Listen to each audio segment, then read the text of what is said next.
আসসালামু আলাইকুম রহমতুল্লাহি ওবারাকাতু। সুপ্রিয় দর্শক মণ্ডলী, আশা করি সবাই ভালো আছেন। আমিও আল্লাহর অশেষ রহমতে ও আপনাদের দোয়ায় আলহামদুলিল্লাহ ভালো আছি। আজকের ভিডিওতে আমরা দেখব ইসলামী রাজনীতিতে মুসলমানের ভূমিকা। তাই কথা না বাড়িয়ে চলুন সরাসরি বিশ্লেষণে। ইসলামের বিরুদ্ধে, মানুষের বিরুদ্ধে ষড়যন্ত্র আজ নতুন কিছু নয়। যুগে যুগে শয়তান ও তার দোসররা মুসলমানদেরকে আল্লাহর পথ থেকে দূরে সরিয়ে দেওয়ার জন্য চেষ্টা চালিয়ে গেছে, এখনো করছে। আর মুসলমান তাদের ফাঁদে পা দিয়ে হারিয়েছে সঠিক পথ। এই যে মুসলমান আজকে পৃথিবীতে সবচেয়ে বেশি নির্যাতিত হচ্ছে, এটা তার কর্মফল। কারণ মুসলমান তার চলার পথে কোরআন হাদিস ভুলে গেছে রাসূলের সেই বিদায় হজের জগৎশ্রেষ্ঠ ভাষণ। ভাষণে বলেছিলেন, আমি তোমাদের কাছে যা রেখে যাচ্ছি, যতদিন তোমরা সেগুলো আঁকড়ে ধরে রাখবে, পথভ্রষ্ট হবে না। আর তা হলো আল্লাহর কিতাব ও তার রাসূলের সুন্নাত। হে লোকেরা, শয়তান এ ব্যাপারে নিরাশ হয়েছে। সে তোমাদের দেশে আর উপাসনা পাবে না। কিন্তু সাবধান, অনেক সময় এমন বিষয়কে তোমরা ক্ষুদ্র বলে জ্ঞান করো, অথচ শয়তান তারই মাধ্যমে তোমাদের সর্বনাশ করে ছাড়ে। সে বিষয়গুলো সম্পর্কে খুবই সাবধান থাকবে। আজকে আমরা আল্লাহর বাণী ভুলে গিয়ে শয়তানের আনুগত্য করছি, অথচ আল্লাহ পবিত্র কোরআনের সূরা আন-নিসার ৫৯ নং আয়াতে ইরশাদ করেছেন, يا أيها الذين آمنوا أطيعوا الله وأطيعوا الرسول وأولي الأمر منكم অর্থ, হে ঈমানদারগণ, আনুগত্য করো আল্লাহর এবং আনুগত্য করো রাসূলের আর তোমাদের উপর দায়িত্বশীলদের।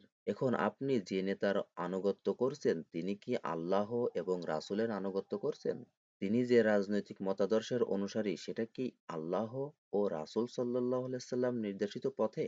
হতে পারে তিনি হয়তো নামাজ, রোজা, হজ, যাকাত সবই আদায় করছেন, কিন্তু ব্যক্তি জীবনে ইসলাম মানব আর রাজনৈতিক আদর্শ ও জীবনের অন্যান্য ক্ষেত্রে মানব মানবসৃষ্ট মতবাদের।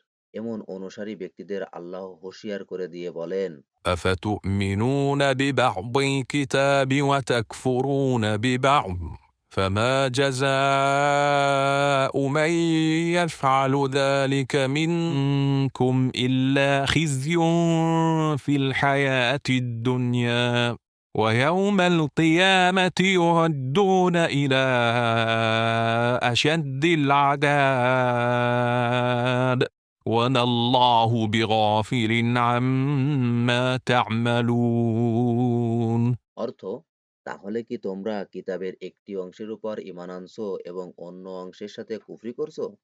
তারপর তোমাদের মধ্য থেকে যারাই এমনটি করবে, তাদের শাস্তি এছাড়া আর কি হতে পারে যে দুনিয়ার জীবনে লাঞ্ছিত ও পর্যুদস্ত হবে এবং আখেরাতে তাদেরকে কঠিনতম শাস্তির দিকে ফিরিয়ে দেয়া হবে। তোমাদের কর্মকাণ্ড থেকে আল্লাহ বেখবর নন।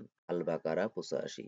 আল্লাহ পবিত্র কোরআনের সূরা আল বাকারার ২০৮ নং আয়াতে আরও ইরশাদ করেছেন, يا أيها الذين آمنوا ادخلوا في السلم كافة ولا تتبعوا خطوات الشيطان إنه لكم عدو مبين অর্থ, হে ঈমানদারগণ, তোমরা পুরোপুরি ইসলামে প্রবেশ করো এবং শয়তানের অনুসারী হয়ো না, কেননা সে তোমাদের সুস্পষ্ট দুশমন।